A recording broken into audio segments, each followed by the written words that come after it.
Développer un jeu, c'est très compliqué. Ça prend du temps, il faut des fonds, de l'argent, de l'investissement. Des fois, on a une idée, mais finalement, celle-ci ne fonctionne pas, donc on finit par la retirer du jeu. D'autres sont implémentées à la dernière minute pour faciliter certaines choses. Bref, il y a des choix qui sont faits et qui influencent positivement ou négativement un jeu. Et dans cette émission, on va revenir sur certains de ces choix qui sont faits lorsque les jeux sont créés. Et si cette émission existe, c'est de sa faute à lui.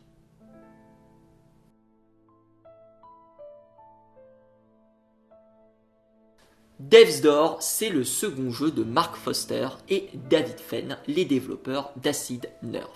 Dans ce jeu, vous incarnez un corbeau, plutôt devrais-je dire une corneille mantelée, et vous faites partie des faucheurs. Vous parcourez le monde pour éliminer les âmes qui doivent mourir.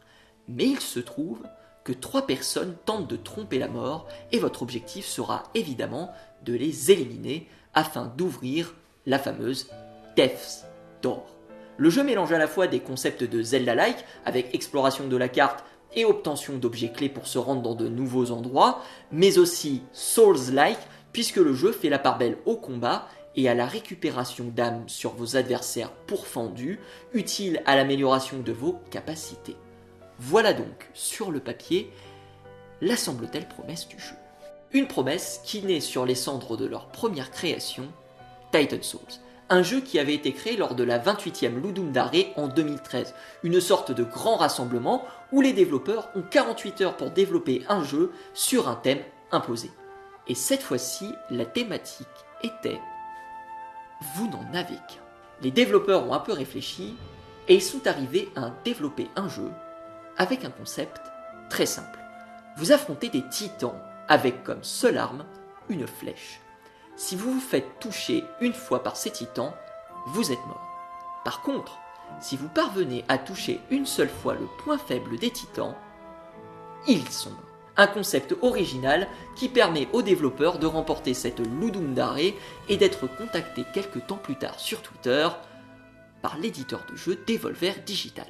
Tout s'enchaîne, des discussions avec l'éditeur au voyage de présentation à l'E3 pour présenter le jeu avant que celui-ci ne sorte en 2015. Death's Door, c'est la continuité de Titan Souls.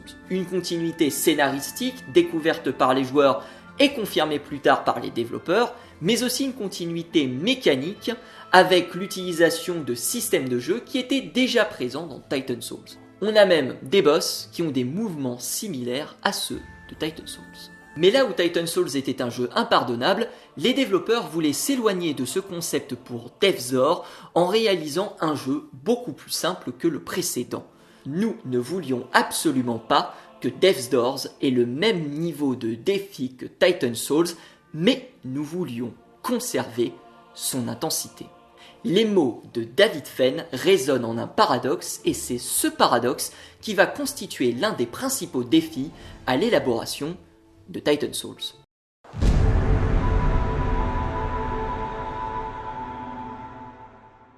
Cela est passé donc par l'élimination de certaines mécaniques de jeu inhérentes à rendre le jeu punitif, comme ce que l'on peut voir dans les Souls.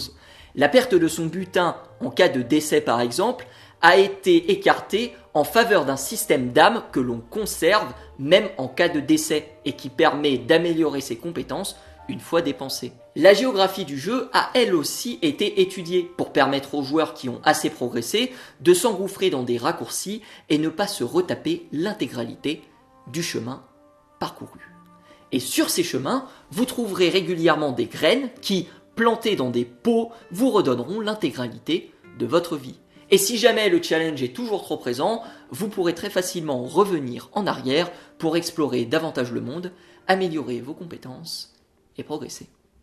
Mais cette accessibilité ne passe pas uniquement par l'exploration, mais aussi, puisque c'est le cœur du jeu, par les combats. Lors de la création de chaque ennemi, Mark envoyait les prototypes à David pour qu'il puisse les tester. Ce dernier notait toutes les choses qui lui paraissaient les plus injustes, comme une attaque trop rapide ou avec une portée trop importante, pour que Mark puisse les retirer. Par la suite, les développeurs organisèrent des sessions de test pour voir si l'équilibrage de leur passage était bon. Et parfois, certains d'entre eux étaient entièrement repensés puisque les joueurs avaient du mal à les passer. Ce fut notamment le cas dans les zones assez avancées du jeu, comme le Castel des Pennés. Les boss de fin de parcours ont également été repensés par une réduction de leur nombre de points de vie, mais aussi par la mise en place de mouvements très lisibles, voire répétitifs, afin de faciliter leur apprentissage et que le joueur vienne à bout de ces derniers après quelques essais.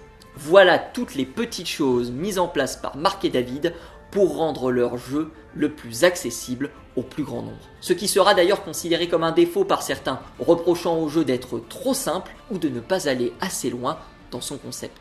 Mais c'est bien ce parti pris qui est la clé de voûte du jeu et qui permet à ses développeurs de respecter leurs propositions de base. Résultat des courses, non content de demander une certaine exigence qui nécessitera de la patience et un peu d'investissement aux joueurs, car aucune victoire ne lui sera gratuite, Devs d'Or parvient parfaitement à remplir son contrat grâce à plein de petits ajouts qui viennent soulager le joueur sans pour autant sacrifier le côté épique et tendu de ses affrontements.